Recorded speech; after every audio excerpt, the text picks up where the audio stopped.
वो जिन तुम्हारा हर हुक्म बजा लाने पर कादिर होगा। फिर जो ही सैफ ने टोपी अपने सर पर रखी और जिन को बुलाकर अपनी मतलूबा झील पर चलने को कहा, कुछ जादुई आवाज़ें आईं और पल भर बाद जब उसने आंखें खोली तो वो सब्ज ज़मरदी झील के पास खड़ा था जिसकी उसे 6 सालों से तलाश थी और जिसके गिरदा गिर्द बर्फ़ से लदी हुई फलकबोस पहाड़ी चोटियाँ थीं। अपने ख्वाबों वाली झील देखकर उसे अपनी मंजिल मकसूद बहुत करीब नज़र आई। वो परी का इंतज़ार करने लगा।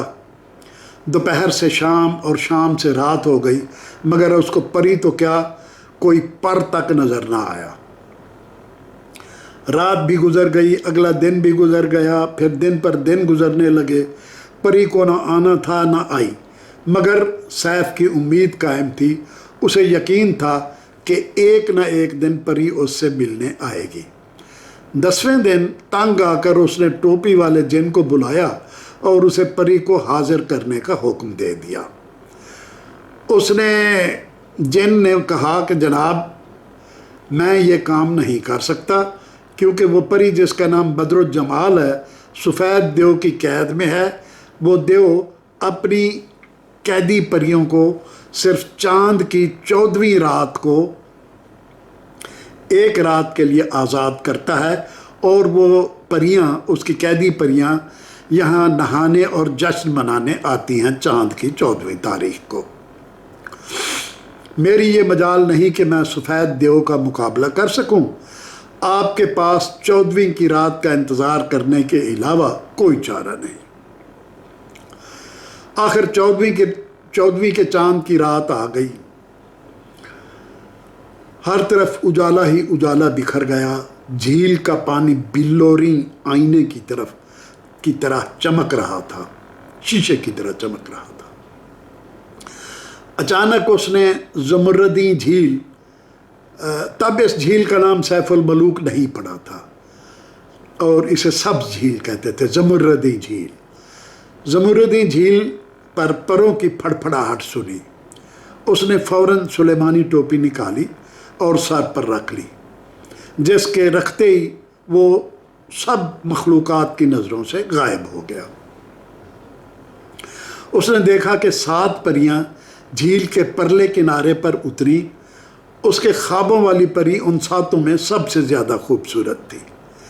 उसका चेहरा 14वीं के चांद यानी बद्र की तरह दमक रहा था, तो इसीलिए उसको बद्रुज्जमाल कहते हैं। उसके पर दूसरी परियों की निस्बत बड़े और सुनहरी थे, जबकि बाकी परियों के पर बगले के परों की तरह सफ़ेद थे। यानी इसके पर गोल्डन थे बद्रुज्जमाल के और बाकी परियों के पर सफ़ेद थे। कुछ देर वो आपस में अटखेलियाँ करती रहीं, कहके लगाती रहीं, फिर अपने पर और कपड़े वगैरह उतार कर झील में उतर गईं। एक दूसरे पर पानी के छींटे उड़ाने और नहाने धोने में उन्होंने घंटों लगा दिए। जब सुबह सादिक का वक्त हुआ तो परियां वापस जाने की तैयारियां करने लगी। तब सैफ ने टोपी वाले जिन को बुलाया और बोला, दोस्त, परियां तो जाने की तैयारियां कर रही हैं। अगर बद्रुज्जमाल वापस चली गई तो मेरी तो 6 साल की मेहनत अकारत चली जाएगी। तुम किसी तरह उसे रोकने की तदबीर करो। जिन कुछ देर सोचता रहा, फिर बोला, मेरे आका, आप फिक्र न करें, मैं बदर को रोकने की कोई तरकीब सोचता हूँ। फिर वो उड़ा और चुपके से दूसरे किनारे पर पहुँचा। जिन वो किसी को नज़र नहीं आ रहा था। उसने बद्रुज्जमाल के कपड़े तो वहीं रहने दिए, अलबत्ता उसके सुनहरे पर उठाए और लाकर सैफ को दे दिए। एक एक करके सारी परियां झील से बाहर निकलीं और कपड़े पहनकर पर लगाने लगीं। सबसे आखिर में बदर झील से निकली, कपड़े पहनकर पर उठाने को झुकी तो परों को गायब पाया। वो बाकी परियों से अपने परों के बारे में पूछने लगी, मगर किसी को पता होता तो बताती। इतनी देर में सूरज ने मशरिक से सर निकाला तो बाकी परियां सफ़ेद देव के डर से उड़ गई और बद्रुज्जमाल वहीं खड़ी की खड़ी रह गई। वो सख्त परेशान थी। وہ घुटनों के बल ज़मीन पर बैठ गई और हाथों में मुंह छुपाकर रोने लगी। सैफ से उसकी परेशानी देखी ना गई, वो उसके पास जा पहुंचा। बदरुल जमाल ने सर उठाकर देखा तो उसे अपने सामने खड़ा पाया। वो सख्त घबरा गई। सैफ ने कहा, बदरुल जमाल मुझसे ना घबराओ, मैं तुम्हें कोई नुकसान नहीं पहुंचाऊंगा।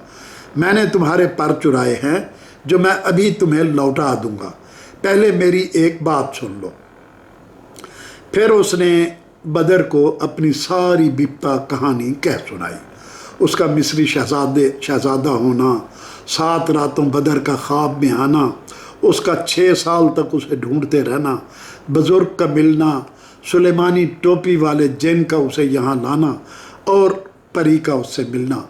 बदर ये सारी गुफ्तगू सुनकर मुस्कुराई और कहा, सैफ, ये ख्वाब तुम अकेले ही नहीं देखते थे, मैंने भी कई बार तुम्हें ख्वाब में देखा और सोचती थी कि क्या तुम हकीकत में कोई वजूद रखते हो और आया कभी तुमसे मुलाकात भी हो सकेगी या नहीं। सैफ को अपने कानों पर यकीन ही नहीं आया, मगर बदरुल जमाल अगले ही लम्हे उसके बाजुओं में थी। सैफ ने उसे भेजते हुए कहा, मेरी ज़िंदगी बिल आखिर मैंने तुम्हें पा लिया। अब मैं तुम्हें कहीं नहीं जाने दूंगा, अब हम हमेशा साथ रहेंगे। मगर बदर तड़प कर उसकी बाहों के घेरे से निकली और बोली, मेरे प्यारे शहजादे, ऐसा मुमकिन नहीं है। मेरा मालिक सफ़ेद देव है। जब मेरे साथ वाली परियां उसके पास पहुंचेंगी और वो मुझे नहीं पाएगा तो वो मेरी तलाश में यहाँ आएगा और तुम्हें मेरे साथ देखकर तुम्हें मार डालेगा। मुझे तुम्हारी ज़िंदगी की खातिर फ़ौरन यहाँ से चले जाना होगा। मैं अगले महीने की 14वीं रात को फिर आऊँगी। अब मेरे पर मुझे दो ताकि मैं सफ़ेद देव के आने से पहले पहले वहाँ पहुँच जाऊँ। मैं तुम्हें जाने दूँ? ये क्या कह रही हो? सैफ ने उसकी कलाई पकड़ते हुए कहा, मैं 6 सालों से जो दर बदर मारा मारा फिर रहा हूँ, तो क्या इसलिए कि जब तुम्हें मिल जाओ तो मैं तुम्हें खो दूँ? ऐसा अब नहीं हो सकता। मैं सफ़ेद देव से लड़ूंगा और तुम्हें उसकी कैद से आज़ाद करा के उससे छीन लूँगा। उसके बाद उसने परी को अपने लिबादे में छुपा लिया और सुलेमानी टोपी पहनकर नारान के एक पहाड़ी गार में आकर छुप गया।